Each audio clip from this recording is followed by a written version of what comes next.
Hello guys. Finally Nduta amepata haki yake, na mwenye yeye ndiye alikuwa anafaa nyongwe, lakini sasa kumegeuka kukenda vice versa. Mtu mwenye anafaa kunyongwa ni tofauti, ni mwenye alitumia Margaret Nduta vibaya. Na huyo mtu, imagine Nduta amekaa 2 years in Vietnam. Alikuwa ashashikangwa kitambo, si saa hii nyinyi ndio mnajua saa hii. Unajua alikuwa ameshikonga kitambo 2 years ago. Ni ile swaka tulikuwa wameamua sasa kumnyonga, ndo akapiga simu Kenya. Sasa mtu alipiga simu Kenya, ndio hiyo mambo ikasemekana kwa yeye hakuwa anajua amebeba madawa za kulevya. So wase, mkienda pahali mwambiwe bebe kitu mpeleke pahali, usiwahi kubali, never. Hiyo ni lesson, nafaa kujua hivyo. So unacheki alikuwa amekoko hivyo 2 years. Na vile alikuwa amekoko 2 years alikuwa anateseka tu. Unacheki yeye alikuwa anateseka.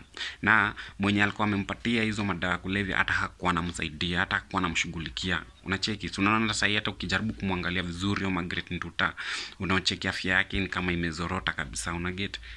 Unakuta kama hata uso yenyewe inakwambia mtu alikuwa anapitia mateso, unacheki. So iko hivi, ule mwenye alikuwa anamtumia vibaya alikuwa amenyamaza tu. But finally amekamatwa kwa Vietnam. So yeye ndiye anafaa nyongwe, alafu Nduta aachiliwe huru. Unacheki juu hiyo ni kutesa mtoto wenyewe. Ninakwambianga watu amfanyi kutumia watu vibaya. Si vizuri kutumia mtu vibaya. Siku yako itafika bado tu pia. Unaget? So unacheki alikuwa ametumiwa vibaya kusafirisha madawa za kulevya.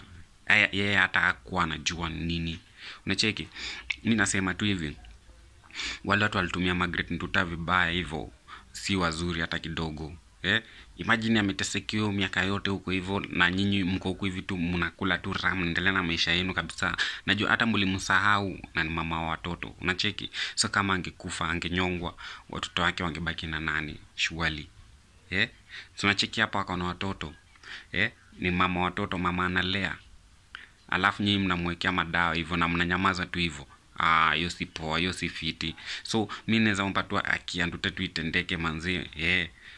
Haki yake itendeke, mambo ikuwe fiti.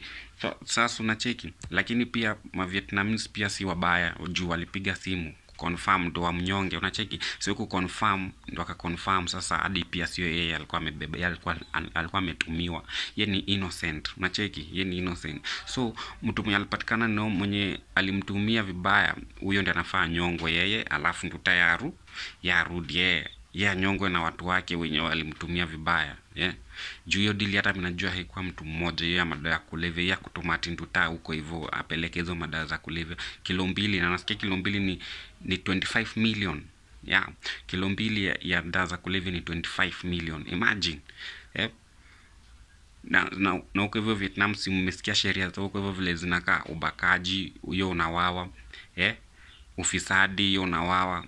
Sheria zao ni kali, sheria zao ziko juu, si kama huku hivi. Unaget? So iko hivi, mimi kama Nduta kwa uhuru, mimi nafurahi hivyo na napenda hivyo, lakini wenye walimtumia vibaya waadhibiwe. Unacheki, waadhibiwe kwa makosa yao vile inafaa kuwa. Lakini wamemkosea sana Margaret Nduta kwa sababu ameteseka sana hiyo miaka yote. Unacheki, hiyo si fiti. Ndio mimi nasemanga wale watu wa kutumia watu vibaya, mwache hiyo tabia. Hiyo tabia si fiti.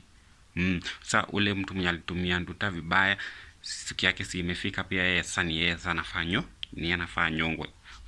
Si ndivyo ndiye anafaa kuwa? Poa. Next time subscribe and share, na bado nawaletea mambo mengi sana.